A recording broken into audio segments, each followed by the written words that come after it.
Então vamos lá, pessoal, dar continuidade ao nosso conteúdo. Hoje nós vamos falar também sobre o sistema digestório, e esse sistema ele compreende alguns órgãos que são responsáveis aí por obter os alimentos e os nutrientes ingeridos para garantir a função do nosso organismo. Os órgãos que compreende esse sistema incluem aí a boca, as glândulas salivares, juntamente com a faringe, que se comunica com laringe e traqueia, e fazem parte também do sistema respiratório.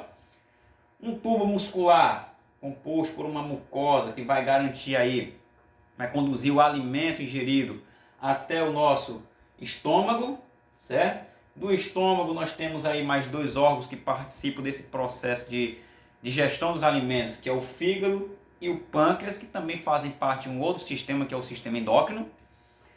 E aí nós também temos o intestino delgado e o intestino grosso, certo? Esses são os órgãos que compreendem o nosso sistema digestório. E para finalizar, tudo aquilo que não foi digerido, metabolizado, aproveitado pelo nosso organismo, ele é expelido por um outro órgãozinho que faz parte do nosso sistema digestório, que é o reto. Tá?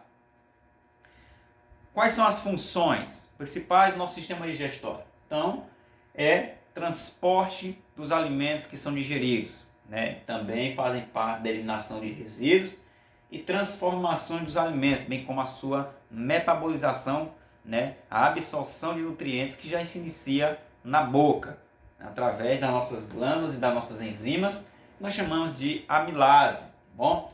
Então, na boca é a primeira parte, a primeira porção, é a porta de entrada dos alimentos, a porta de entrada do nosso sistema digestório, tá bom? Ele é composto aí pela língua, que é uma glândula, muscular, que vai garantir aí, vai conduzir os alimentos, auxiliar também no processo de metabolização. Ele é dividido aí por um palato duro e um palato mole, Esse palato duro divide aí a cavidade nasal com a cavidade oral, que faz parte do sistema digestório, e o palato mole é uma porção final do palato duro, que vai impedir que os alimentos ingeridos pela boca ele suba para as vias aéreas superiores. Então, toda vez que nós ingerimos um alimento, esse palato mole ele veda essa passagem, da nasofaringe. Então, essa porção, essa parte final da nossa boca, essa parte posterior também chamada, ela é chamada de faringe, É a parte inferior da nossa boca, que vai levar os alimentos ingeridos até o nosso estômago. Então, nessa imagem, dá para a gente mostrar aqui para vocês esse caminho que o alimento percorre até chegar à nossa faringe. Então, ao ingerirmos o alimento, ele é auxiliado pela língua, chega até a orofaringe também, que é uma divisão. Nós temos aqui a faringe, que é essa parte final aqui da nossa boca, que vai fazer comunicação com a nasofaringe, essa parte superior das vias aéreas, e também com a traqueia.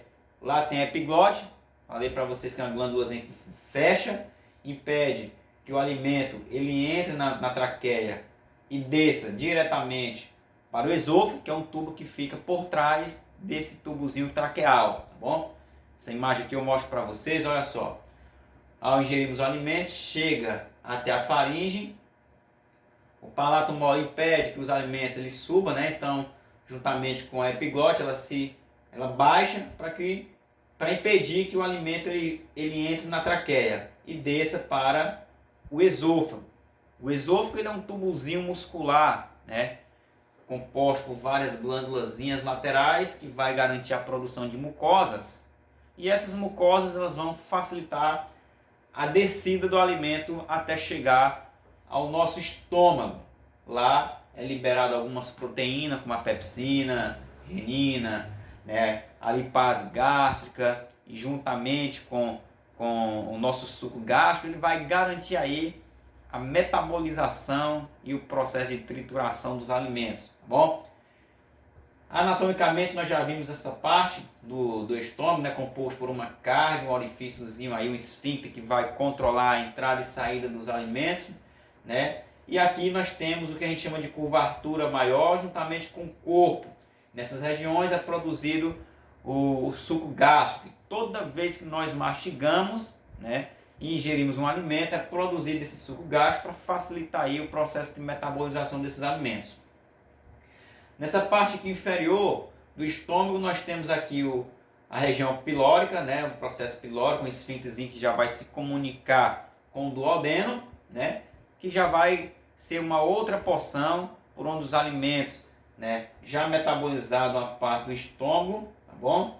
Ele vai passar para o duodeno para dar continuidade a esse processo de metabolização dos alimentos. Então aqui é só uma imagem mostrando, né, a produção do suco gástrico. Toda vez que nós mastigamos, por isso que não é bom às vezes mascar chiclete, né?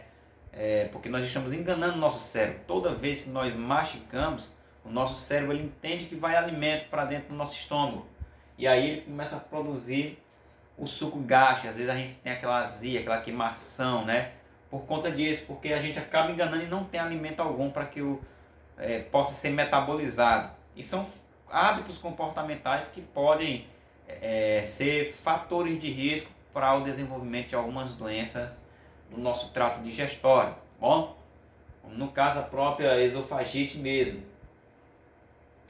E aqui nós temos uma outra imagem, o qual eu mostro um pulmão sadio, um outro pulmão cheio de lesões, né, que nós chamamos de úlceras estomacais. Então pode ser também produzido por esses hábitos comportamentais, o qual nós mascamos muitos bombons, chiclete, deixamos muito tempo o suco gástrico no nosso estômago e isso aí vai causando uma irritação na parede do nosso estômago e consequentemente uma lesão, né, como por exemplo uma úlcera, bem como também alguns micro-organismos podem causar o desenvolvimento dessas doenças.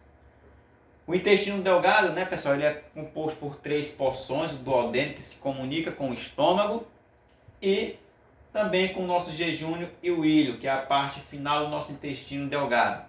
Esse intestino ele é desembarcado 2 condutos que vêm do fígado e outro do pâncreas, né, onde vai ser conduzido a bile pelo fígado e o suco pancreático, né, esses 2 condutos que vem do fígado e que vem do pâncreas, eles vão facilitar aí o nosso processo de digestão dos alimentos através desse suco pancreático e da nossa bile, tá bom? Até chegar ao ilho, que se comunica aqui com o nosso intestino grosso, seco, onde nós temos um apêndice, né? Esse apêndice é um órgãozinho que hoje alguns médicos, né, eles até dizem, e brincam, e é verdade, né, um órgão que hoje só serve para matar mesmo a pessoa. Nós devemos ter muito cuidado com alguns hábitos comportamentais, porque antigamente, e ainda hoje, ele ainda é um órgão que faz parte do processo de armazenar alimentos que não foram digeridos pelo intestino. Porém, alguns alimentos de hoje, né, como que nós ingerimos, esses alimentos que são muito embutidos, alimentos enlatados, alguns alimentos que possuem sementes, que não são metabolizados, eles vão permanecendo ali por muito tempo e o nosso intestino, essa região é uma região que nós possuímos bactérias, possuímos micro-organismos que também fazem parte do processo de metabolização. E devido a isso, esse armazenamento de alimentos ali, ele vai causando um processo inflamatório. E esse órgão ele começa a inflamar, tem risco de estourar, e aí quando estoura, ele elimina vários e vários micro-organismos para toda essa região, né, causando uma infecção generalizada e podendo levar o paciente a óbito. Então hoje ele é um órgão mais para matar a pessoa. Então alguns hábitos alimentares é importante a gente ter muito cuidado, né, com os nossos alimentos. Então no nosso intestino grosso, ele tem aqui uma região ascendente, transverso, descendente, sigmoide, que parece com um S, até chegar à última porção, que é o reto, por onde vai ser expelido os alimentos. Esse intestino é onde ele vai garantir aí a metabolização, né, vai tirar mais água dos alimentos, é onde vai retirar a maior parte líquida dos alimentos, tá bom? Então nessa outra imagem, estou mostrando aqui o seco, com os seus colos ascendentes, transversos, descendente, sigmoide e reto, né, são condutos que vão conduzir, né, os alimentos, para tirar a parte líquida e aquilo que não foi aproveitado, vão formar as nossas fezes e levar até o reto para que elas possam ser expelir. Vou passar aqui com o fígado e o pâncreas, que a gente ainda vai falar um pouquinho sobre eles em sistema digestório, tá bom? Então, aqui nós temos uma imagem resumindo o processo de deglutição dos alimentos, tá bom? Esse processo aqui, então, como mostra, inicia-se na boca e por um movimento que nós chamamos de peristaltismo, que é o de contração e relaxamento dessa musculatura lisa do esôfago, ele vai conduzir os alimentos até o estômago. Do estômago ele passa para o intestino delgado, depois do intestino delgado ele vai levar para o intestino grosso, até chegar ao reto e o ânus, que é o esfíncter responsável por controlar a saída desses alimentos que não foram aproveitados e que foram transformados em fezes, tá bom? E aí, é só uma outra imagem para finalizar. Na próxima aula nós vamos falar sobre as patologias do sistema digestório, certo? Então um beijão para vocês.